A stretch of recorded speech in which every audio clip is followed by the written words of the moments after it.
जी हाँ, और ये आज मुकाबला जो था दुबई कैपिटल्स बनाम अबू धाबी नाइट राइडर्स, दो ऐसी टीमें, दो ऐसे शहर जिनके बीच में एक इंटेंस राइवलरी होता है। ये थे दोनों 11 जो आज कप्तानों ने मैदान में उतारा।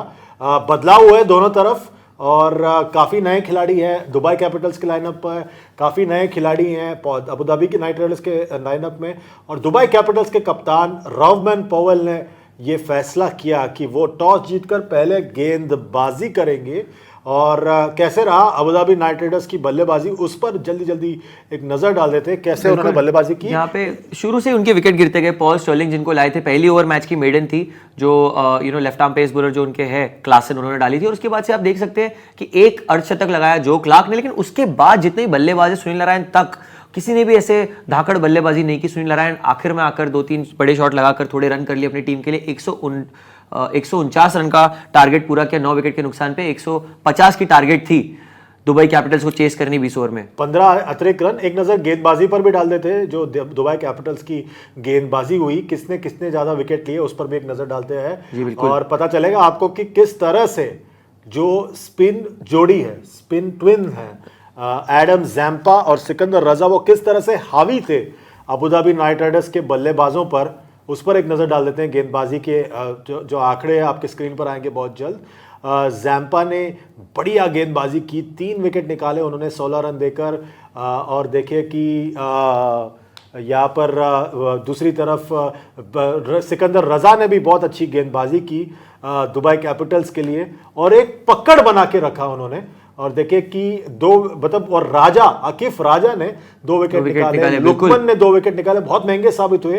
पर ओवरऑल एक टीम एफर्ट था जिसके कारण अबू धाबी नाइट राइडर्स मात्र 149 रन 9 विकेट के नुकसान पर बना पाए। बिल्कुल, क्लासन को भी तारीफ करनी होगी। फ्रेड क्लासन ने जब शुरू में स्पेल डाली तो 4 ओवर में सिर्फ 15 रन दिए उन्होंने, तो अपनी एक बहुत बढ़िया स्टार्ट के बाद एक बहुत बढ़िया फिनिश भी हुआ। इसीलिए 150 का टारगेट था दुबई कैपिटल्स को, और दुबई कैपिटल्स ने बहुत बढ़िया ये टारगेट पे उनको रिस्ट्रिक्ट किया था।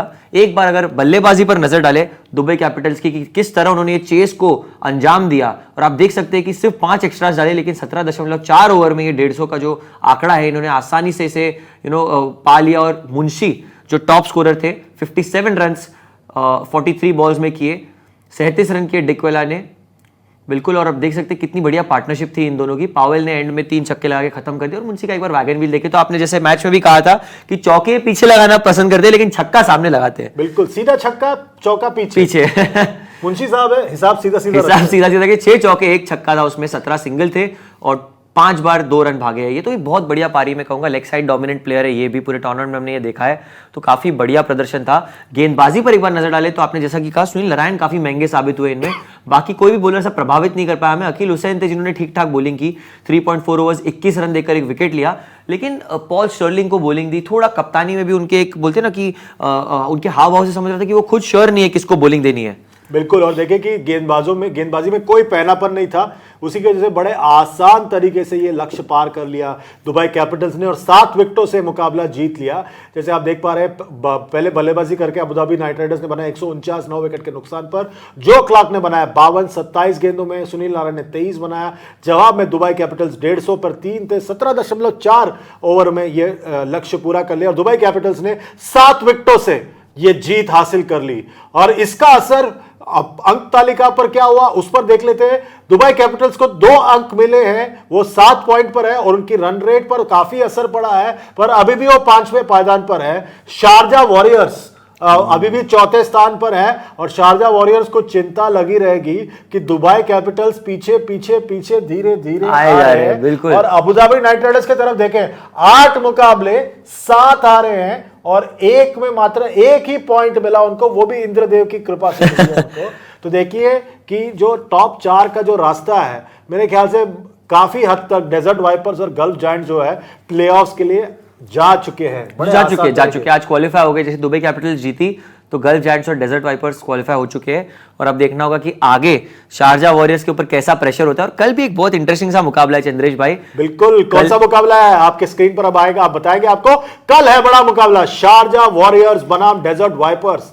डेजर्ट वाइपर्स पिछला मुकाबला बहुत बुरी तरीके से हार कर आने वाले हैं इस मुकाबले में। यह मुकाबला होगा शारजा क्रिकेट स्टेडियम शारजा में, और शारजा वॉरियर्स पर दबाव होगा और डेजर्ट वाइपर्स पर भी दबाव होगा कि वो किस तरह से अपनी जो पिछला मुकाबला हारे थे उसको किस तरह से भूल कर इस मुकाबले में प्रवेश करेंगे। ये 23वां मुकाबला इस टूर्नामेंट का, बहुत दिलचस्प मुकाबला होने वाला है। हम तो रहेंगे, क्या आप रहेंगे हमारे साथ इस मंच पर जिसका नाम है डिजिटल 2 स्पोर्ट्स, जो है चैनल 2 ग्रुप और वन डिजिटल एंटरटेनमेंट का joint venture. Facebook, Twitter, Instagram, YouTube सब जगह जाइए, लाइक शेयर सब्सक्राइब कीजिए और खासकर यूट्यूब पर नोटिफिकेशन की घंटी को दबाना ना भूले। वो हमारे बाबू भैया आज थोड़े से ऑफ है अभी यार। आया, घंटी आई अभी। तो इसी तरह आप बने रहिए हमारे साथ इस मंच पर। कल फिर हम आपके साथ जुड़ेंगे शाम 7 बजे भारतीय समय अनुसार। यश रहेंगे ना? हम रहेंगे, बिल्कुल बिल्कुल। कल आपसे फिर मुलाकात करेंगे शाम 7 बजे। तब तक के लिए मुझे दीजिए इजाजत। अपना ख्याल रखिए। शुभ रात्रि, good night, good bye, God bless.